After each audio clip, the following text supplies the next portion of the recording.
Okay.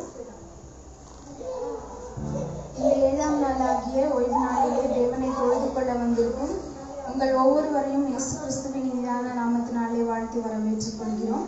இந்த ஆராதனை ஆரம்பிப்பதற்கு முன்பதாக ஒரு சில பாடல்களை பாடி தேவனை துதிப்போமாக. பாட்டுக்கூட்டத்தின் முதல் பாடலாக சிறிய பாடல் புத்தகத்திலே பாடலின் 62வது பாடல், துதிப்போம் அல்லேலூயா பாடி மகிழ்வோம் மகிழ்வனை போற்றி. பாடலின் 62.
Yeah.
அடுத்த பாடலாக பாடல் எண் 41, மகிழ்வோம் மகிழ்வோம் தினமாக மகிழ்வோம்.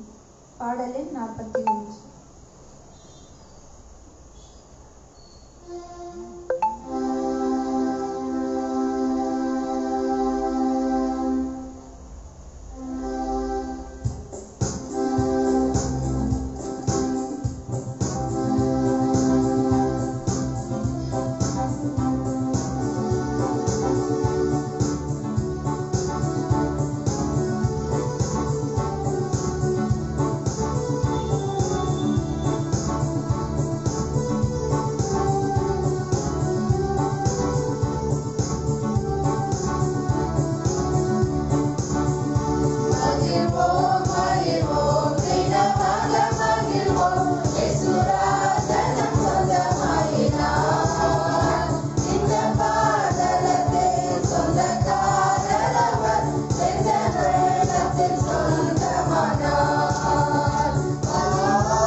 அடுத்த பாடலாக பாடல் 171, தொல்லை கஷ்டங்கள் சூழ்ந்திடும். பாடல் எண் 171. யாவரும் எழும்பி நின்று கொண்டு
என் உள்ளம் மாறிற்று.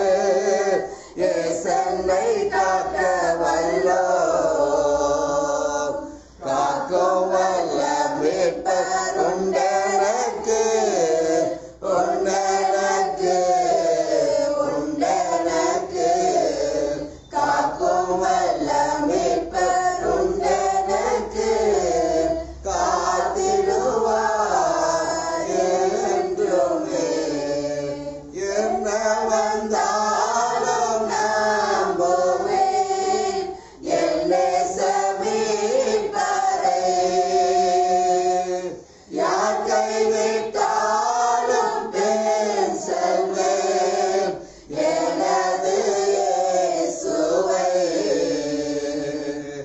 அகல ஆழ உயரமாய் எவ்வள வந்து கொண்டார். என்ன துன்பங்கள் வந்தாலும் அவர் என்னை கைவிட மாட்டார். காக்கும் வல்ல மீட்பர் உண்டெனக்கு, உண்டெனக்கு, உண்டெனக்கு. காக்கும் வல்ல மீட்பர் உண்டெனக்கு, காத்திடுவார் என்றுமே.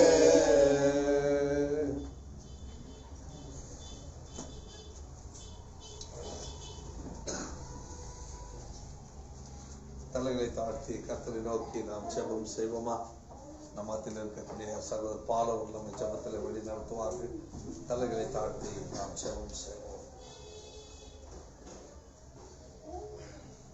ஒருவராய் பெரிய அதிசயங்களின் மத்தியங்களை எங்கள் தேவாலய தேவனும் கத்தாதி கத்தாவ ராஜா காத்திரமானவரே, உமக்கே துதியும் கனமும் மகிமையும் புகழ்ச்சியும் உண்டாவதாக ராஜா. பாவிகளாகி எங்களையும் படைத்து பராமரித்து போஷித்து காற்று இம்மட்டும் சுகத்தையும் பலத்தையும் தந்து அன்றவரே வசதிகளையும் வாய்ப்பினையும் தந்து அன்றவரை இங்கே கொண்டு சேர்த்து அன்றவரை நிம்மதியாய் ஓய்வு நாளை தந்ததற்காக நன்றி சுவாமி. தேவரீர் எங்கள் பாவங்கள் எல்லாத்தையும் தயவாய் மன்னித்தள்ள வேண்டுமாய் கேட்கிற சாமி. சென்ற வாரம் முழுவதும் செய்த பாவங்கள் எல்லாத்தையும் தயவாய் மன்னித்து அன்றவரை இந்த புதிய வாரமும் இந்த புதிய ஓய்வு நாளும் எங்களுக்கு ஒரு ஆசீர்வாதமாக இருக்கத்தக்க எங்களுக்கு உதவி செய்யுங்க சுவாமி. தேவரீர் நாங்கள் என்னென்ன பாவங்கள் செய்திருந்தோமோ அதை தயவாய் மன்னித்தள்ள வேண்டுமாய் கேட்கிற சாமி. அதிலிருந்து விடுதலையாக உண்டான வழிவாய்ப்பினை இந்த நாளிலே நாங்கள் கற்றுக்கொள்ளத்தக்கவும் அன்றவரே இந்த ஓய்வு நாளிலே நாங்கள் கற்றுக்கொள்ளத்தக்கவும் எங்களுக்கு உதவி செய்ய வேண்டுமாய் கேட்கிற சாமி. தேவரே வந்திருக்கிற ஒவ்வொரு பிள்ளைகளையும் ஆசீர்வதிங்க. அவங்களுக்கு இருக்கிற பலவீனங்கள் எல்லாவற்றையும் மாற்றி போட்டு தேவரீர் அவர்கள் சத்திய வசனங்களை அன்றவரை கேட்கிற ஞானத்தை தந்து வழி நடத்த வேண்டுமாய் கேட்கிற சாமி. கேட்கிற கால்களையும் அன்றவரை மனங்களை நீர் தந்து வழி நடத்த வேண்டுமாய் கேட்கிற சாமி.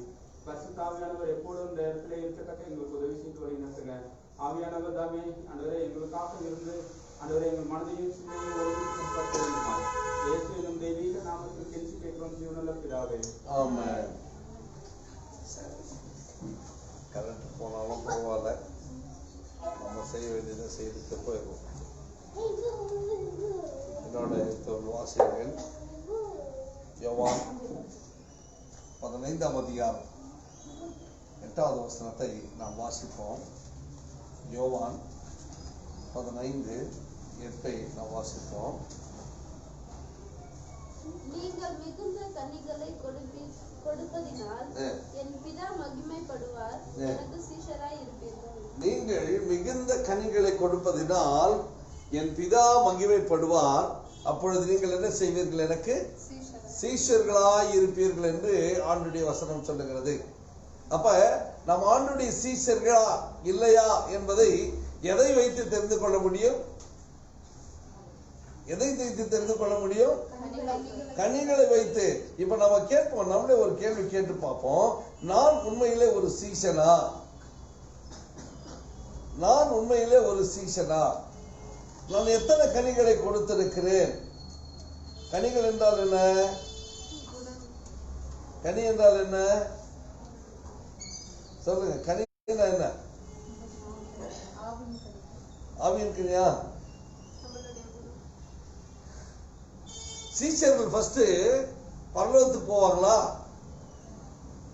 விசுவாசிக பரலோகத்துக்கு போவாங்களா? விசுவாசிக பரலோகத்துக்கு போவாங்களா, போக மாட்டாங்களா? விசுவாசிக்க பரலோகத்துக்கு போவாங்களா? போக மாட்டாங்க. போக மாட்டாங்க.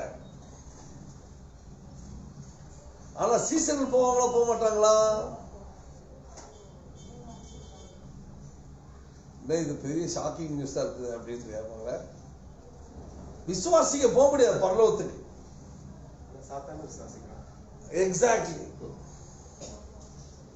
அப்ப யார் போக முடியும் பரலோகத்துக்குன்னா சீசர்கள் போக முடியும் பரலோகத்துக்கு. ஏன் சீசர்கள் பரலோகத்துக்கு போக முடியும்? பிரைஸ் எல்லாம் ரொம்ப அருமையான ஒரு சமயத்துல கரண்ட் வந்துச்சு. அதை திருப்பி கொஞ்சம் லைட்டா தட்டி விடுவோம். செகண்ட்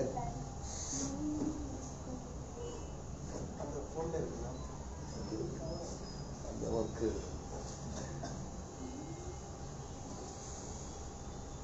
ஒரு பாடலை பாடி பிறகு தெய்வ செய்திக்குள்ளாக போகலாம். சரியா? கரெக்டா இருக்கா?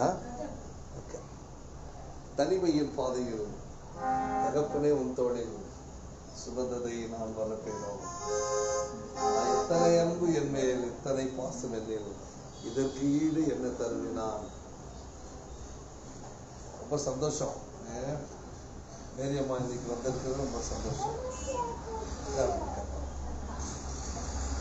தனிமையின் பாதையில் தகப்பனே உன் தோளில் சுமந்ததை நான் வளர்ப்பேனோ.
தகப்பன் நம்மை சுமக்கிறார் இல்லைங்களா? 1000 ஆட்டை சுமப்பது போல ஆண்டவர் நம்மை சுமக்கிறார். கோழி தன் குஞ்சுகளை காப்பது போல அவர் நம்மை காத்துக் கொள்ளுகிற தெய்வம். பிரியமானவர்களே, அவருக்கு நீங்கள் எப்படிப்பட்டவளா இருந்தாலும் சரி, எந்த நிலையில் இருந்தாலும் சரி, அவர் நம்மை தூக்கி சுமக்கிற தெய்வமாய் இருக்கிறபடியால் நாம் தெய்வத்திற்கு நன்றி சொல்ல கடமைப்பட்டிருக்கிறோம். வாசிப்போம் இப்பொழுது யோவான் 15ஆம் அதிகாரம் 8வது வசனத்தின் தொடர்ச்சியை நாம் வாசிப்போம். யோவான் 15 8வது வசனத்தின் தொடர்ச்சியை நாம் வாசிப்போம். நீங்கள் மிகுந்த கனிகளை கொடுப்பதினால் என் பிதா மகிமைப்படுவார், எனக்கு சீஷராய் இருப்பீங்க. எப்ப அப்படின்னு சொன்னா, நாம் மிகுந்த கனிகளை கொடுக்கிறவர்களாக இருக்க வேண்டும். எப்பொழுது நாம் மிகுந்த கனிகளை கொடுப்போம்? அவருக்கு சீஷராக இருக்கும் பொழுது. அவருக்கு சீஷராய் இருக்கிறவர்கள் மாத்திரம் தான் கனி கொடுப்பார்கள். விசுவாசிகளால் கனி கொடுக்க முடியாது. ஆகவேதான் ஆண்டவர் வசனம் சொன்னாரு. மத்திய 28ஆம் அதிகாரம் 10:28-19 வாசிங்க. என்ன அழகா சொல்ல பாருங்க. மத்திய 28:19 வாசிங்க. ஆகையால் நீங்கள் புறப்பட்டு போய் சகல ஜாதிகளையும் சீஷராக்கி பிதா குமாரன் பரிசுத்த ஆவியின் நாமத்திலே அவர்களுக்கு ஞானஸ்நானம் கொடுத்து, என்ன அழகா சொல்ல பாத்தீங்களா? நீங்க சகல ஜனங்களை என்ன செய்யணும்? சீஷராக்கணும். அப்ப நான் சீஷரா இல்லையா அப்படின்னு முதல்ல நான் யோசிக்கிறோம். நானே சீஷரா இல்லைன்னா நான் எப்படி மற்றவரை சீஷராக்க முடியும்? நானே சீஷரா இல்லைன்னா மற்றவரை எப்படி சீஷராக்க முடியும்? முதல்ல நான் யாருன்னு எனக்கு தெரியலன்னா மற்றவரை எப்படி நான் மற்றவரை சொல்ல முடியும்? அப்ப நான் யார்? முதல்ல நான் எனக்கு எளிமையா இல்ல நான் எனக்கு நண்பனா? எனக்கு நான் எதிரியா அல்லது எனக்கு நான் நண்பனா? என்னை விரும்புகிறேனா? கேள்விக்கு பதில் சொல்லும். முதல்ல என்ன நான் விரும்புகிறேனா? எனக்கு நான் என்னை விரும்புகிறேனா? எப்படி சரி, உன்னை நீ விரும்புகிறாயா அப்படின்னு நான் சொல்றேன். நான் யார்? முதல்ல எனக்கு தெரியணும். நான் எனக்கு எதிரியா? நான் எனக்கு நண்பனா? நீங்க நிறைய பேருக்கு தெரியாத ஒரு பெரிய கேள்வி என்னன்னா, நான் எனக்கு நண்பனா? அதே ஒருத்தர் பேசியிருந்தேன். அவங்க கேட்கிறாங்க, நான் எனக்கு நண்பனா எதிரியான்னு எனக்கே தெரியல பாஸ்டர். அப்ப நான் சொன்னேன், ஐயா நீங்க ஆழமா போய் படிச்சு பாருங்க உங்களை, அப்பதான் நீங்க யாருன்னு தெரியும். செப்பனியார் 2ஆம் அதிகாரம் 2வது வசனத்துல என்ன சொல்ற பாருங்க. செப்பனியார் 2:2 என்ன சொல்ற பாருங்க. நீங்கள் உங்களை உய்த்து ஆராய்ந்து சோதியுங்கள். என்ன செய்யணுமா? நம்மள என்ன செய்யணுமா? என்னைக்காச்சும் உட்காந்து யோசிக்கணுமா? நான் யாரு? நான் எனக்குள்ள என்ன இருக்குது? எத்தனை முறை நான் மற்றவங்களை பத்தி உயித்து ஆராய்ச்சி சொல்றோம். அவன் எப்படி, அந்த அண்ணன் எப்படி, அந்த அக்கா எப்படி, அந்த அப்பா எப்படி, அந்த அம்மா எப்படி, இதெல்லாம் சோதிச்சிருப்போம். நாம என்னைக்காச்சும் நம்மளை சோதிச்சிருக்கிறோமா? ஆனா ஆண்டவருடைய வசனம் சொல்லுது, நீங்கள் உங்களை உயிர்த்து ஆராய்ந்து சோதித்து பாருங்கள். அப்படின்னா நம்மை உயிர்த்து என்ன செய்ய வேண்டும்? நம்ம ஆராய்ந்து சோதிக்கிறவர்களாக இருக்க வேண்டும். முதல்ல அதுக்குள்ள என்ன இருக்குதுன்னு பார்க்கணும். யாராவது அழுகுது? அமைதியாரு பார்க்க குச்சி எடுத்துட்டு வரட்டும். என்ன நான் பார்க்கலைப்பா. எனக்குள்ள என்ன இருக்கு?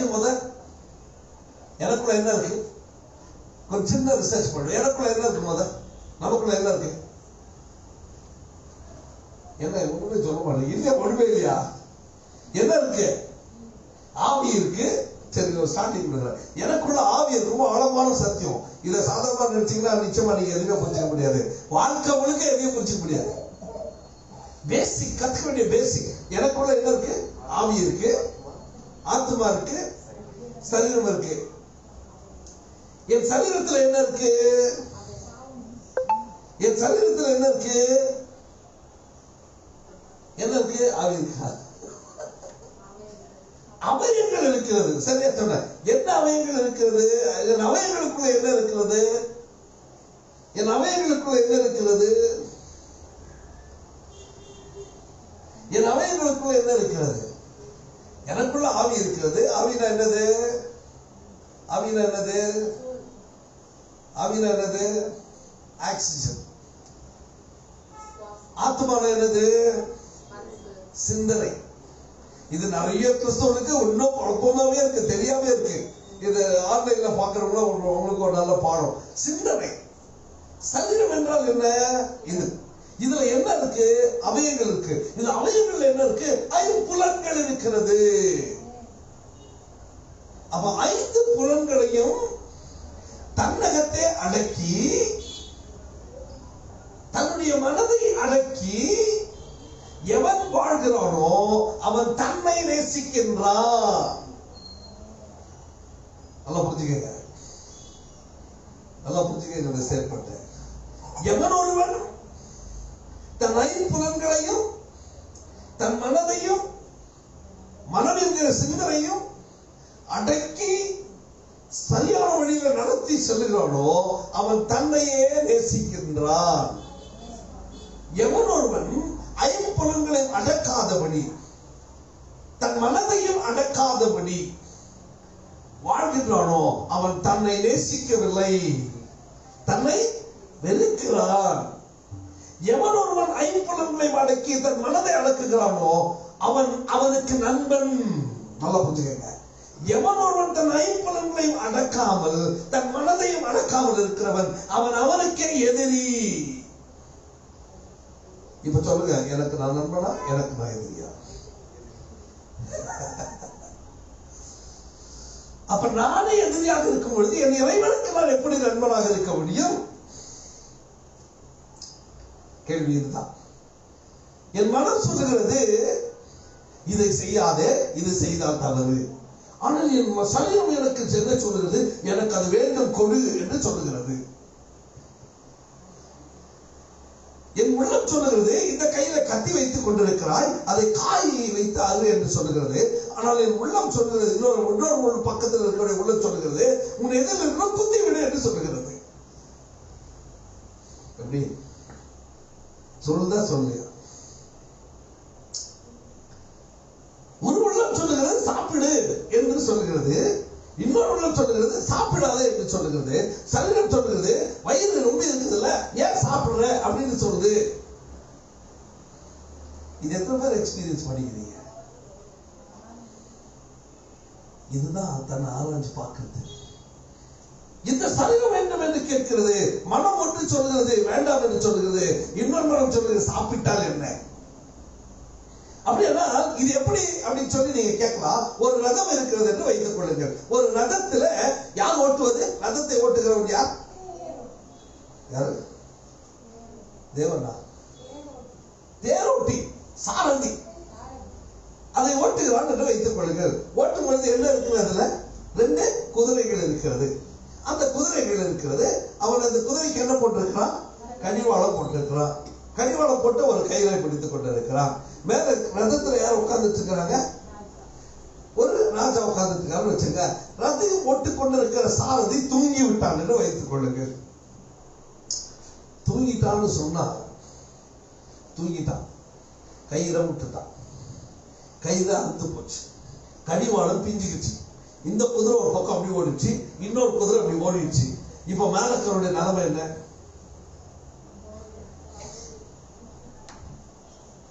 இன்னைக்கு நிறைய மனிதனுடைய வாழ்க்கை இதுதான். இன்னைக்கு நிறைய மனிதனுடைய வாழ்க்கை இதுதான். ஏன் வேதனை தீரல, ஏன் துக்கம் தீரல, ஏன் துயரம் தீரல, ஏன் பிரச்சனை தீரல அப்படின்னு சொன்னா இந்த சரீரம் ஒன்றோடு ஒன்று ஒற்றுமையாக செயல்படுவதை தடுத்து விடுகிறதுனால தான் இத்தனை பிரச்சனை வாழ்க்கை. நல்லா புரிஞ்சுக்கங்க, ரொம்ப ஆழமான சக்தி இது. மனிதன் ஒரு விசித்திர பைத்தியக்காரன். மனிதன் யாரு? ஒரு விசித்திர பைத்தியக்காரன். அவன் என்ன செய்யறான்னு சில நேரத்தில் அவனுக்கே தெரியாது. செய்துபடி ஏண்டா அதை செய்ய நினைப்பான். காரணம் என்ன? அவன் ஒரு விசித்திர பைத்தியக்காரன்.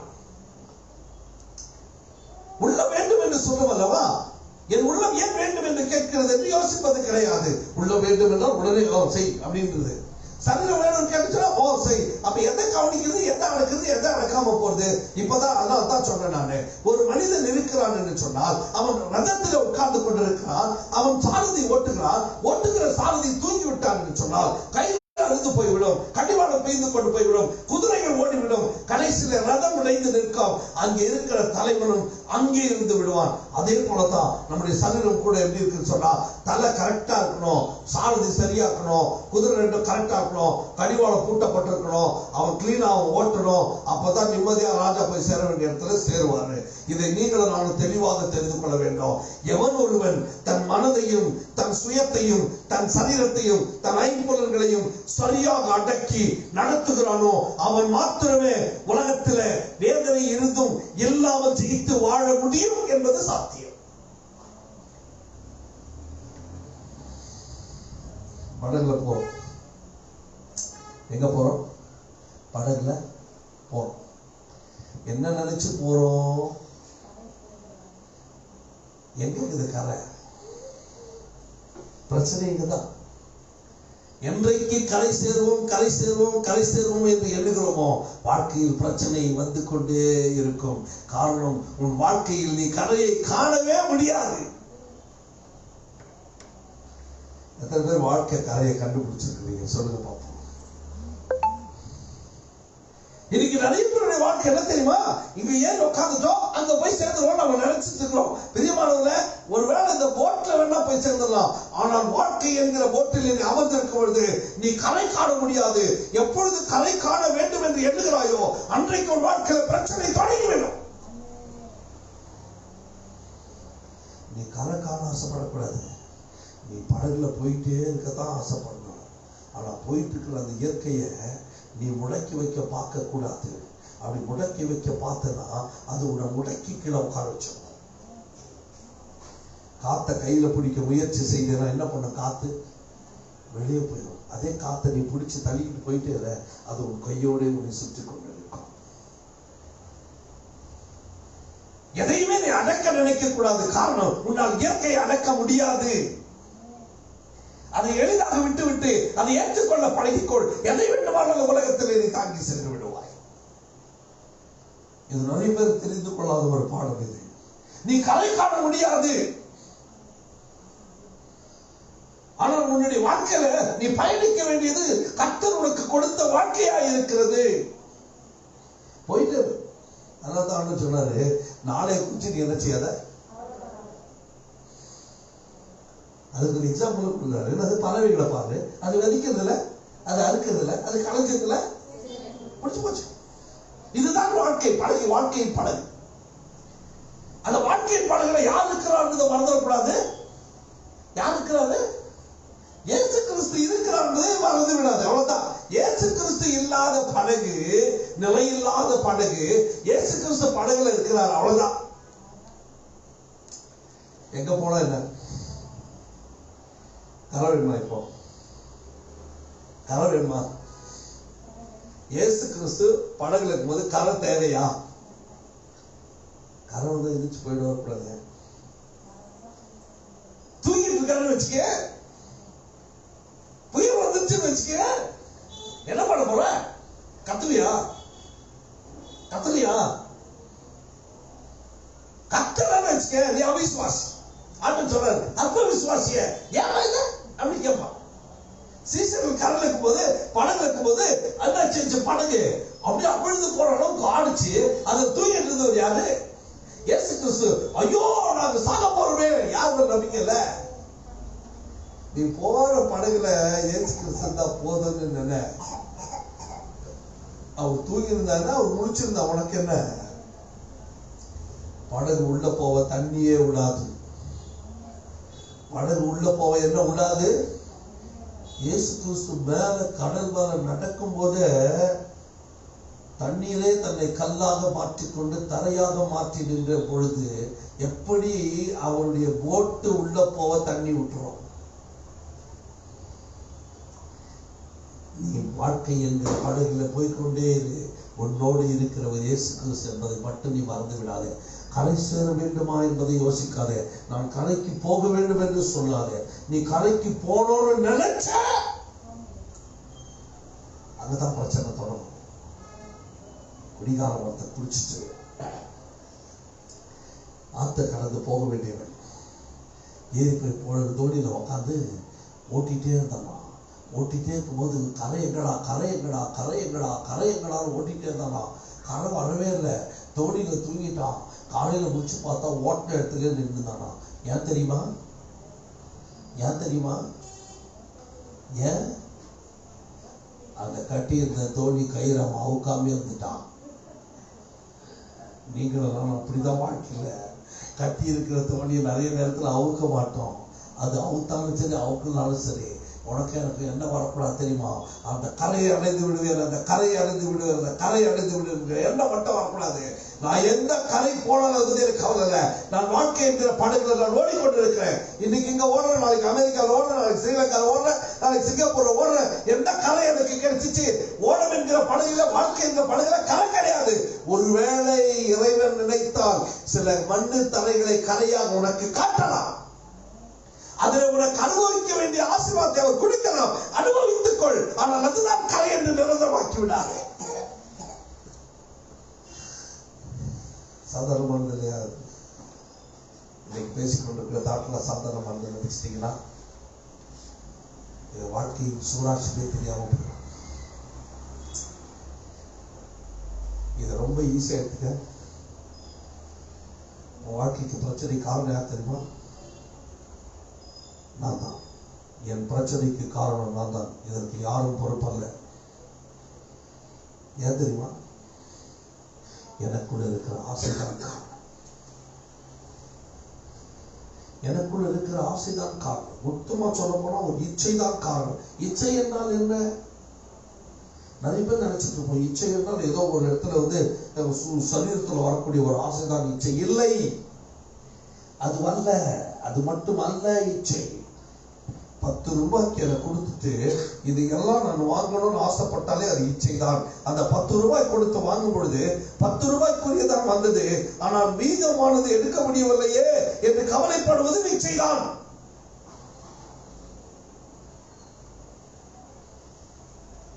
போன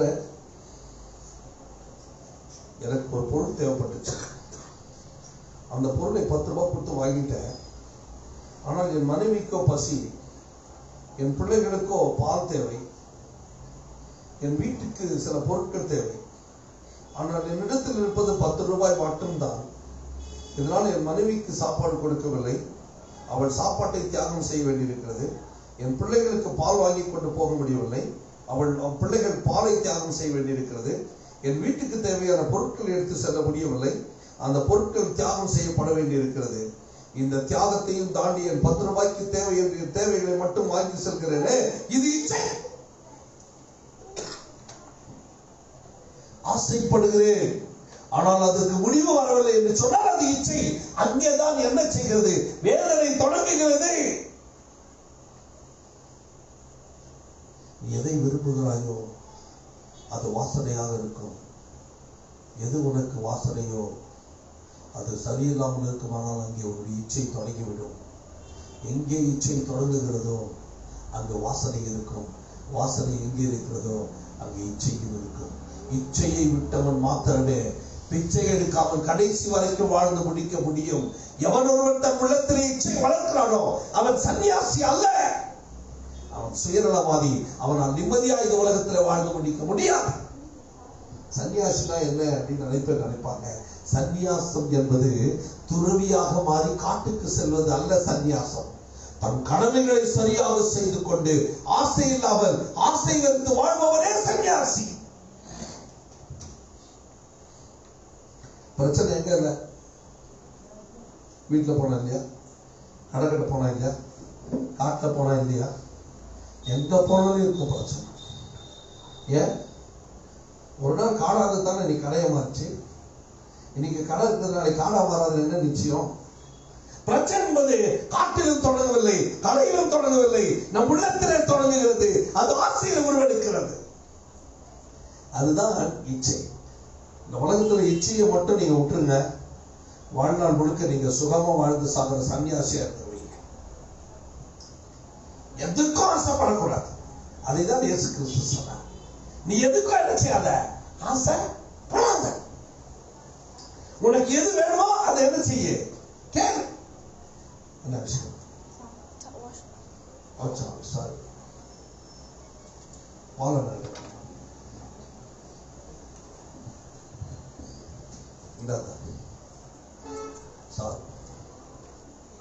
நீ எது வேணுமோ அதை என்ன செய்ய, கேளு. கேளுங்க கொடுக்கப்படும் சொன்னாரு. அது எதை கேட்க சொன்னாரு? சத்திய வேதத்தையும் புரிந்து கொள்ளாத ரகசியத்தை கேளு. நீ சாப்பாடு கேட்காத, உன் தெய்வத்துக்கு உனக்கு சாப்பாடு கொடுக்க தெரியும். துணியை கேட்காத, உன் தெய்வத்துக்கு துணி கொடுக்க தெரியும். அதே நேரத்தில் நம்ம நினைப்போம், மயிரை பின்னி பொன்னாபுரங்களை என்று பொழுத வஸ்திரங்களை. இந்த நகையை பத்தி பேசும்போது மட்டும் என்ன சொல்லுவாங்க தெரியுமா?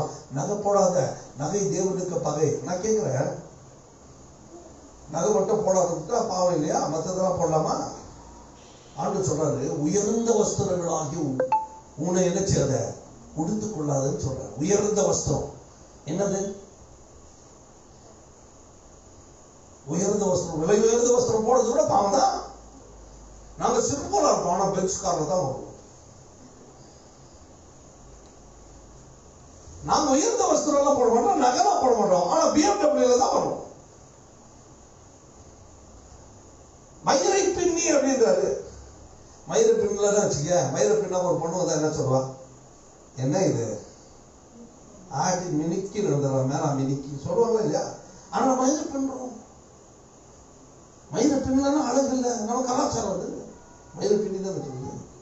ஆப்பிரிக்கன் பாருங்க, சொக்கு சின்ன சின்ன மயிரா பின்னி பின்னி பின்னி பின்னி பின்னி பின்னி பின்னி வச்சிருப்பா. பார்க்குறீங்களா? ஆண்டு சொல்றாரு, மயிரை பின்னி பொன்னாபரணங்களை அணிந்து புறமான அலங்கரி கூட கலகாரமாயிராமல் அப்படின்னு சொல்றதோடு விட்டுல, உயர்ந்த வஸ்திரங்களாகிய விலையேறப்பட்ட வஸ்திரங்களை உடுத்துக் கொள்வதன் கூட பாவம்ன்றாரு. ஆனா நம்ம எதை மட்டும் கண்ணில் வச்சிருப்போம்? நகை நகை நகை நகை மட்டும் தான் வச்சிருப்போம். நீ உயர்ந்த வஸ்திரம் போட்டாலே பாவம், நீ மயில பின்னாலே பாவம் தான். நல்லா புரிஞ்சுக்கணும். வாழ்க்கையில நாம் எதையுமே புரிஞ்சுக்கிறது இல்ல. புரிந்து கொண்டால் மட்டும் போதாது, புரிந்து கொண்டால் மட்டும் போதாது, வாழ்க்கையில செயல்படுத்த வேண்டும். இன்னைக்கு அதான் சொல்றாரு, நீ எனக்கு சீசனா இருக்குன்னா நீ என்ன செய்யணும்? கனி கொடுக்கணும். எப்ப கனி கொடுப்ப? நீ யாருன்னு தெரிஞ்சாதான். நீயே கனியா இல்லைன்னா இன்னொரு கனி உன்னால எப்படி கொடுக்க முடியும்? உனக்கு நீ எதிரியா இருந்தியானா இன்னொரு நண்பனை எப்படி சேர்க்க முடியும்? நண்பனா வருது சரித்திரங்க, மற்றவர்களோட நண்பனா வாழ்வது சரித்திரம். ஆனா எதிரியா வாழ்றது விளையாட்டு தரம். நல்ல பேர் வாங்குறதுக்கு எவ்வளவு நாள் ஆகும்? நல்ல பேர் வாங்குறதுக்கு எவ்வளவு நாள்? ரொம்ப நாள். கெட்ட பேர் வாங்குறதுக்கு நீ இன்னொருத்தர் நண்பன் அவனை எப்படி தெரியுமா நல்ல நண்பனா இருக்க முடியும்? நீ எதை மற்றவர்கள் உனக்கு செய்தால் நீ விரும்புவாயோ அதை மற்றவர்களுக்கு செய்து பார், அப்பொழுது உன் நட்பு நீடிக்கும். நீ எதை வெறுக்கிறாயோ அதை மற்றவர்களுக்கு செய்து பார், உன் நட்பு துண்டிக்கப்பட்டுவிடும். சிம்பிள். உனக்கு நல்ல நண்பர்கள் வேண்டுமா? எதை செய்தால் என் நண்பர்கள் அவர்கள் இருப்பார்கள், எது எனக்கு பிடிக்குமோ அதை எப்படி செய்தால் நலமா இருக்கும் என்று நான் நினைக்கிறேனோ அதே போல மற்றவர்களுக்கு செய்ய வேண்டும். அதான் தன்னை போல பலனை செய்து அர்த்தம். எதை எனக்கு ஒருத்தர் செய்து அது பிடிக்காது நான் நினைக்கணும், அதை மற்றவனுக்கு செய்யவே கூடாது. அதான் தன்னை போல பலனை அர்த்தம். அப்ப நான் ஆண்டவருக்குள்ள நினைச்சதுதான் அதிகமான கனிகளை கொடுக்க முடியும்னா முதல்ல நான் எங்க நிக்கிறேன்னு எனக்கு தெரிஞ்சாதான், நான் நல்லவனா கெட்டவனா தெரிஞ்சாதான் என்னால கனி கொடுக்க முடியும், இல்லைன்னா முடியாது. சரி, நல்ல பாடத்தை நாம் கற்றுக்கொண்டோம். வசனங்களை வாசித்து சத்தியத்தை நாம் முடித்து விடுவோம். 4வது வசனம் வாசிங்க. 15:4. என்னில் நிலைத்திருங்கள், நானும் உங்களில் நிலைத்திருப்பேன். நீங்க என்ன நிலைக்கலன்னா, நீங்க என்ன நிலைக்கலன்னா அப்ப சொல்ல போறேன். என்ன நிலைத்திராவிட்டால் தானா என்ன செய்யாது? இன்னைக்கு நீ நாள கனி கொடுக்கலாம் என்ன அர்த்தம்? நீ நாள கனி கொடுக்கலாம் என்ன அர்த்தம்? நீ நாள கனி கொடுக்கலாம் என்ன அர்த்தம்? சொல்லுமா சொல்லுமா. நீ நாள கனி கொடுக்கலாம் என்ன அர்த்தம்? தேவனுடைய நிலை நிக்கலாம் என்ன அர்த்தம்? நாம அவரால் விசுவாசிக்கலாம் அர்த்தம், நாம அவரை நம்பலாம் அர்த்தம்.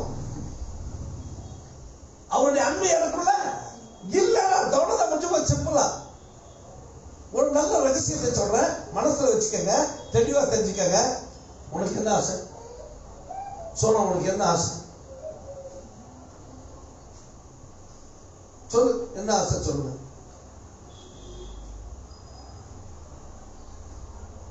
சொல்லுமா. சரி நம்ம சொல்லு, தைரியம் சொல்லு. உனக்கு என்ன ஆசை சொல்லு. யாராச்சும் ஒருத்தர் சொல்லுங்க, எனக்கு இந்த ஆசை சொல்லுங்க பார்க்கலாம். யாரும் சொல்லுங்க, எந்த ஆசை இல்லையா உங்களுக்கு? ஆசையில்லாத உட்காந்துக்கிறீங்களா? ரொம்ப நல்லா பிடிங்க.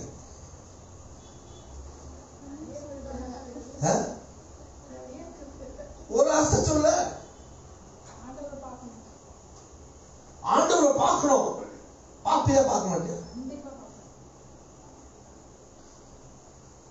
அது எல்லாருக்கும் தேவைதான். இந்த பூமியில ஒரு ஆசை இல்லையா உங்களுக்கு? அது சொல்லு, ஒரு ஆசை சொல்லு. ஒரு வீடு கட்டணும். கட்டுவியா கட்ட மாட்டியா? கட்டுவேன். கட்டுவேன் கண்டிப்பா. வீடை கட்டித்தான் நான் சாவேன் அப்படின்னு நீ சொன்னா நீ ஆண்டவரை நம்புறன்னு அர்த்தம். அருள் சித்தம் என்னன்னு எனக்கு தெரியல, என் புருஷனும் ஒன்றும் புரியல, நானும் சும்மா சொல்லிக்கிட்டு இருக்கிறேன். அது நடக்குமா நடக்காதான்னு தெரியல. நடந்தா சரி, நடக்காட்டி என்ன பண்றது? எல்லாம் என் தலைவிதி. நடக்கவே நடக்காது. இன்னிலிருந்து நீ தீர்மானம் பண்ணிக்க. நீ எதுவாய் ஆக வேண்டும் என்று விரும்புகிறாயோ அதை விடாமல் நினைத்துக் கொண்டிரு. அதுவாகவே நீ மாறி விடுவாய். நீ என்ன ஆக நினைக்கிறீங்க ஆயிடுவீங்க. ஒன்னும் வேணாம். ஒரு எக்ஸாம்பிளா சொல்றேன், இது உண்மையா நடந்தது. பைபிள் படி சொல்றேன். அது வசனம் என்ன நான் கொடுக்குறேன். என் மனசுல என்கிட்ட காசு இல்லை. ஆண்டவரே எனக்கு 2000 ரூபாய் நீ கொடுத்தாகணும், எனக்கு தரீங்க, நன்றி ஆண்டவரே, அது எனக்கு கண்டிப்பா கிடைச்சிச்சு, ஸ்தோத்திரம் ஆண்டவரே நீ சொல்லிட்டு முழு மனசோட சொல்லிட்டு நீ விட்டுரு. உனக்கு 2000 ரூபாய் எப்ப தேவை அப்ப கண்டிப்பா உன் கையில கிடைச்சு, கண்டிப்பா கிடைச்சு. ஆனா கிடைக்குமா கிடைக்காதுன்னு யோசிக்க கூடாது. நான் என்ன பண்ணுவேன்னு யோசிக்க கூடாது. எங்க கடன் வாங்கலாம்னு யோசிக்க கூடாது. கடன்பட்டு வாச்சு வாழ்ந்துடலாம் நினைக்க கூடாது. எனக்கு தேவை, கண்டிப்பா தேவை ஆண்டவரே அப்ப மனசுல நினைச்சிட்டு எதுக்கோ போன் யாருக்கும் பண்ணாத. மேல கருவிட்ட மட்டும் கரெக்டா சொல்லு. ஆண்டவரே எனக்கு நீங்க தந்துட்டீங்க, ரொம்ப நன்றி ஆண்டவரே, எனக்கு தேவைப்பட்டுச்சு, கொடுத்துட்டீங்க ஆண்டவரேன்னு சொல்லிடு. கரெக்டா 2000 ரூபாய் உனக்கு கிடைக்கும். பைபிள் வசனத்தோட சொல்லணும். என்ன படிச்சு தம்பி சொல்லுங்க சொன்னா சாயங்காலம் யோபுக்கு ஏன் அப்படி நடந்துச்சு? அப்ப யோபு செய்த பாவமா? ஆமா.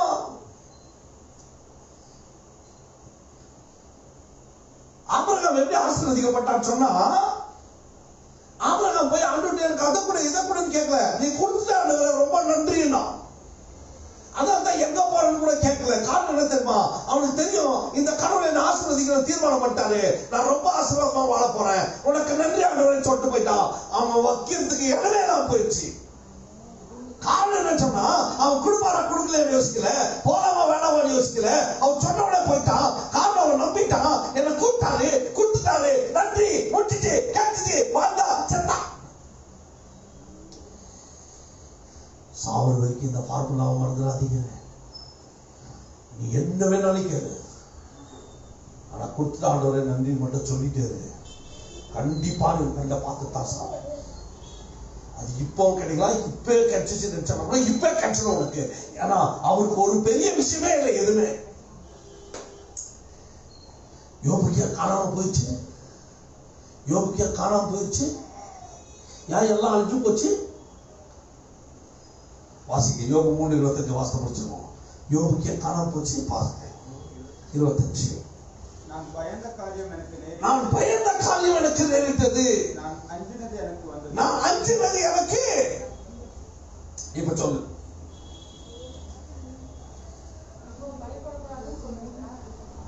போச்சுன்னா போயிடுச்சு, அவ்வளவுதான் முடிச்சிச்சு. வந்துச்சுன்னா அதான் அவர் என்ன சொன்னா தெரியுமா? நீ கொடுத்த, நீ எடுத்த, உனக்கு நன்றி ஏன் சொன்னா தெரியுமா? அவர் கொடுக்கும் போது நன்றி தான் சொன்னாரு, அதனால தான் எடுக்கும் போது நன்றின்னு சொல்ல முடிச்சிச்சு. அவர் கொடுக்காததுக்கு முன்னாடியே நன்றி சொல்லிட்டாரு, அதனால அள்ளி கொடுத்துட்டாரு. ஆனா இடையில பயம் வந்துச்சு, பல்ட்டி அடிச்சிட்டாரு. பேதுவை பார்த்து கேட்டார், ஆண்டவர் ஆண்டவரே நான் நடந்து வரட்டுமான்னு கேட்டான். பேதுரு பார்த்து ஆண்டவர் சொன்னாரு, வா நடந்துனாரு. டபக்குன்னு பார்த்தான், ஐயோ ஆழத்தை நிற்கிறோமோ அப்படின்னா டொய்யர் உள்ள போயிட்டான். அப்ப விசுவாசிக்கிறாரு, ஏன் என் தெய்வத்தை பார்த்தேன், நான் நடந்துட்டேன் அப்படின்னு நினைச்சதெல்லாம் போயிருக்க மாட்டான். நீ எதனாலும் சரி, நீ நம்பிட்ட, ஸ்தோத்திரம் சொல்லிட்ட, முடிஞ்சிச்சு. அதுக்கு என்ன வசனம் வாசனம் கேட்கும். மார்க் 11:24 வாசிப்போம். மார்க் 11:24.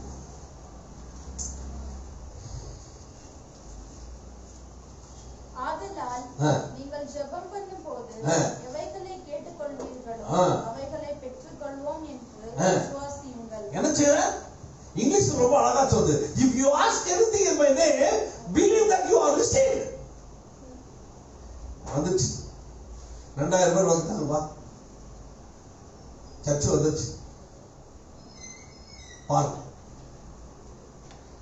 நம்பிட்டல பாப்பி. அதான் ஆண்டவர் கேட்கிறார், எவ்வளவு நம்புற? ஆண்டவர் சொல்ற பாருங்க, கீழே சொல்ற பாருங்க, அப்பொழுது அவைகள் உங்களுக்கு உண்டாகும் என்று சொல்லுகிறேன். நீ எப்போ நம்பிட்டியோ அப்போ எனக்கு நீ நம்பல, அவமானம் கேட்ட, சந்தேகத்தோடு நின்ன, அது உருவாவாது. ஆயிடுச்சு கொடுத்துட்டாரு சொல்ல, உருவாயிச்சது. அவர் உருவாக்கிட்டாரு. கட்டண கட்டத்துக்கு லேட்டா ஒரு நாள் முடிஞ்சிருமா? எல்லாம் அழகா போட்டு கட்டி பிடிக்கிறனால கட்டி கையில கொடுப்பாரு. பொறுமையாக கொடுத்துட்டாரு. 2000 பேர் வந்துட்டாங்க, நம்பிட்டா, முடிஞ்சிச்சு, உருவாயிடுச்சு. கரெக்டா 2000 பேர் சர்ச்சில் உட்கார. அதான் சாட்சி. ஆண்டவர் சொல்றாரு, நீ எனக்குள்ள நிலைச்சிருந்தா நீ நம்புவாங்க. நீ எனக்குள்ள நிலைக்கலன்னா தானா நீ நினைச்ச முடியாது, கனி கொடுக்க முடியாது. யாரும் வெறும் கையனா எங்க போக முடியாது, பரலோகத்துக்கு போக முடியாது. ஒருவன் என்னில் நிலைத்திராவிட்டால் வெளியே இருந்த கொடியை போல் அவன் எரியுண்டு உணர்ந்து போவான். அப்படிப்பட்டவர்களை சேர்த்து அக்னியிலே போடுகிறார்கள், அவைகள் எரிந்து போகும். என்ன அழகா சொல்ல பார்த்தீங்களா? நீங்கள் என்னிலும் என் வார்த்தைகள் உங்கள் நிலைத்திருந்தால் நீங்கள் கேட்டுக்கொள்வது எதுவோ அது உங்களுக்கு, இங்கே சொல்ல பார்த்தீங்களா, உங்களுக்கு செய்யப்படும். பெரியமானவங்க, நாம் ஆண்டவருடைய அற்புதமான ஒரு வசனம். அவருக்குள் நிலைத்திருந்தால் மிகுந்த கனிகளை கொடுப்போம். முதல்ல நம்மளை நினைச்சுக்கணும், நாம யாரும் ஆண்டவர்கிட்ட கொண்டு போய் கொடுக்கணும். அப்படி ஆண்டவருக்கு நினைக்கும் போது ஆட்டோமேட்டிக்காக கனி கொடுப்போம். நீ நான் கனி கொடுக்காம வெறுக்கையாரு நான் என்ன சேர்த்த அர்த்தம்? அவருக்குள் நிலைக்கலன்னு அர்த்தம். காரணம், நாமே நமக்குள்ள நிலைக்கலன்னு அர்த்தம். நாம் நம்மளை நேசிக்கலன்னு அர்த்தம். நாம் நமக்கு எதிரின்னு அர்த்தம். நாம் நம்மளை நேசிச்சோம்னா நாம் அவரை நேசிப்போம். நாம் கனியாய் மாறினால் நம்மை பார்க்க அநேக கனியாய் மாறுவார்கள். பரலோகத்துக்கு அநேகரோட போவோம். நம்மை மாற்றிக்கொள்வோம், உணர்ந்து வாழ்வோம். கர்த்தர் ஒவ்வொருவரையும் ஆசீர்வதிப்பாராக. முடிவு பாடலாக நம் அனைவரும் எழுதி நின்று ஒரு பாடலை நாம் பாடி தேவ ஆசீர்வாதத்தை நாம் பெற்று செல்வோம்.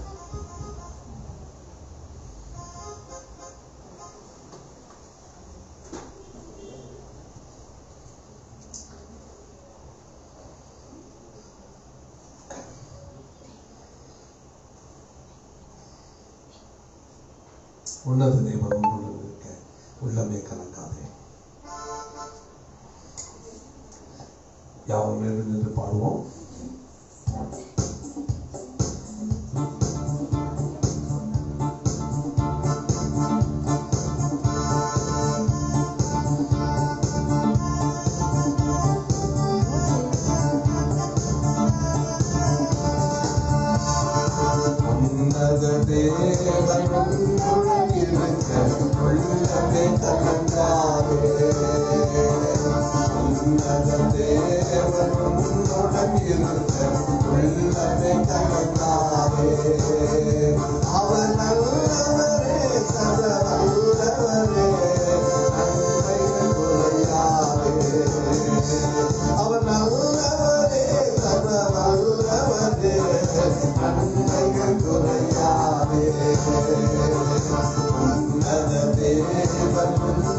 Thank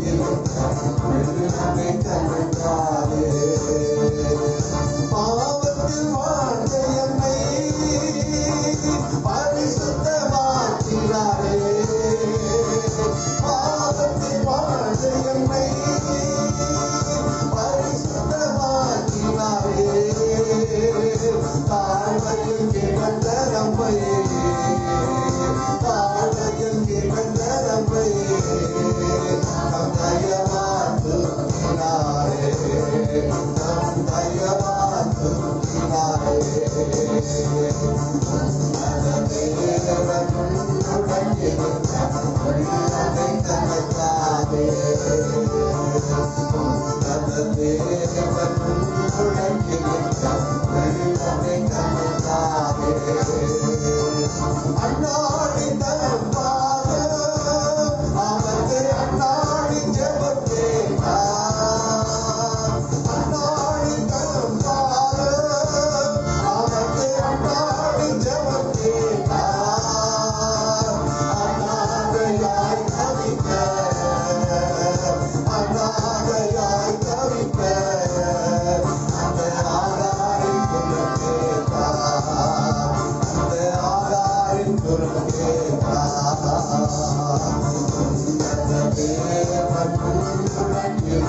விதைக்கிறவன் விதைகளை விதைத்து விட்டு உறங்கிவிட்டான். ஆனால் விதைகளோ உறங்குவதில்லை. ஜபிக்கிறவன் ஜபித்து விட்டு உறங்கிவிட்டான். ஜபத்தை கேட்கிறவரோ உறங்குவதே இல்லை. எனக்கு பிரியமான என் சகோதரே சகோதரியே, விதைக்கிறவன் விதைத்து விட்டு உறங்கிவிட்டான். விதைகள் உறங்குவதில்லை. ஜபிக்கிறவன் ஜபித்து விட்டு உறங்கிவிட்டான். ஜபத்தை கேட்பவர் உறங்குவதே இல்லை. இஸ்ரவேலை காக்கிறவர் உறங்குவதும் இல்லை, தூங்குவதும் இல்லை. நாம் ஜபித்து விட்டு மறந்து விடலாம். ஆனால் ஜபத்தை கேட்டவர் மறப்பதே இல்லை. எப்பேற்பட்ட பாக்கியம் உள்ள பிள்ளைகள் பார்த்தீர்களா? நாம் எதை சொல்கிறோமோ அதை நாம் சொல்லிவிட்டு மறந்து விடலாம். ஆனால் கொடுக்கும் வரைக்கும் என் நேசர் உறங்குவதில்லை. எத்தனை அன்புள்ள தெய்வம், எத்தனை பாசம் உள்ள தெய்வம், எத்தனை இரக்கம் உள்ள தெய்வம், எத்தனை கிருபை உள்ள தெய்வம். நீ ஒன்று வேண்டும் என்று கேட்டுப்பார், எனக்கு கொடுத்து விட்டீர் ஆண்டவரே, உமக்கு நன்றி என்று சொல்லிவிடு. அதை சொல்லிக் கொண்டே இரு. ஐயோ கிடைக்குமா என்று யோசிக்காதே, கிடைக்காமல் போய்விட்டால் என்று யோசிக்காதே. எனக்கு கிடைத்து விட்டது என்று நீ சொல்லிவிடு. சொல்லி அதோடு நீ முடித்து நின்று விடு. அங்கே உனக்கு கண்டிப்பாக கிடைத்து விடும். நீ அதை அனுபவித்துத்தான் இந்த உலகத்தை விட்டு கடந்து போவார்.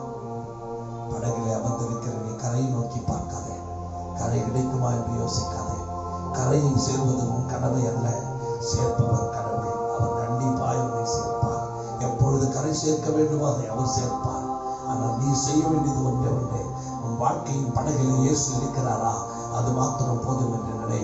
அவர் இல்லாமல் இருந்தால் உன் படையே வீண், உன் வாழ்க்கையே வீண் என்பதை மறந்து விடாதே. இயேசு இருக்கிற படகு முழுகாது. புயல் தாக்கலாம், கடல் தாக்கலாம், கொந்தளிப்பு வரலாம், படகே மூழ்கி விடுமோ போல் இருக்கலாம். ஆனால் நீ பயப்படாதே. உனக்குள் உறங்குகிறவர் அவர் உன்னோடு இருக்கிறார்.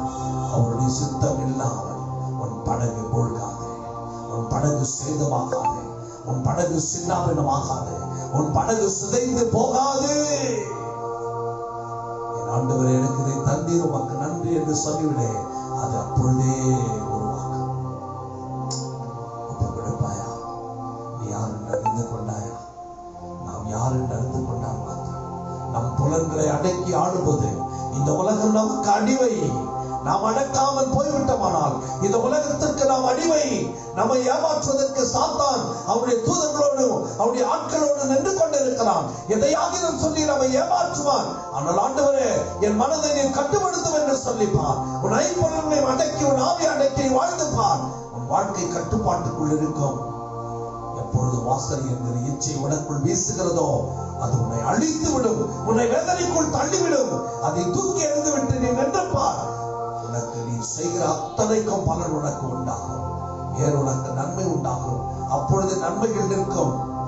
உன்னை சுற்றி இருக்கும் கர்மங்கள் உன்னை துளைந்து விட்டு உன்னை விட்டு ஓடி போய்விடும். அவை ஆண்டவருக்கு ஒப்ப கொடுப்போமா? ஐயா, இந்த நாளில் நீர் எங்களோடு பேசினேன். நாங்கள் உமக்குள் நிலைத்து கனி கொடுக்கிறவர்களாய் எங்களை மாற்றும்.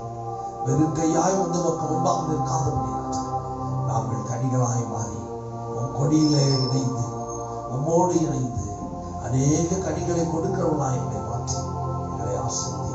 வந்திருக்கிற ஒவ்வொருவரையும் நீர் ஆசீர்வதித்தீர். உமக்கு நன்றி. எங்களை வழி நடத்தினீர். உமக்கு நன்றி. எங்களுடைய விண்ணப்பங்களை நிறைவேற்றுகிறீர். உமக்கு நன்றி. தொடர்ந்து காத்துக்கொள்ளும் ஆண்டவர் சுத்தமான நாளை வந்து உம்மை தரிசிக்க எங்களுக்கு உதவி செய்யும். இயேசுவின் நாமத்தில் ஜெபிக்கிறோம் எங்கள் நல்ல தகப்பனே. ஆமென், ஆமென். ஆத்துமாவே கர்த்தரை ஸ்தோத்திரி. என்னுடைய பரிசுத்த நாமத்தை ஸ்தோத்திரி. ஆத்துமாவே கர்த்தரை ஸ்தோத்திரி. கர்த்தர் செய்த சகல உபகாரங்களையும் மறவாதே. ஆமென். என்னோடே நான் என் நேசர் கர்த்தரே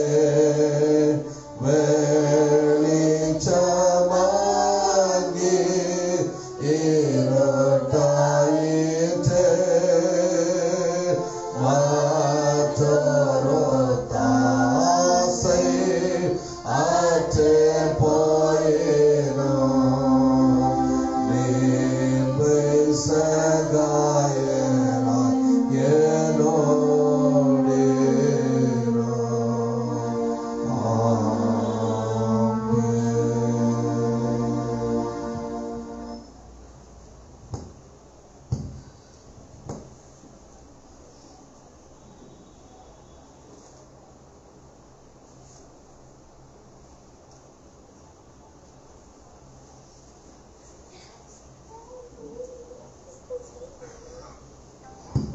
கர்த்தர் தாமே உணவு ஆசீர்வதித்து வழி நடத்தி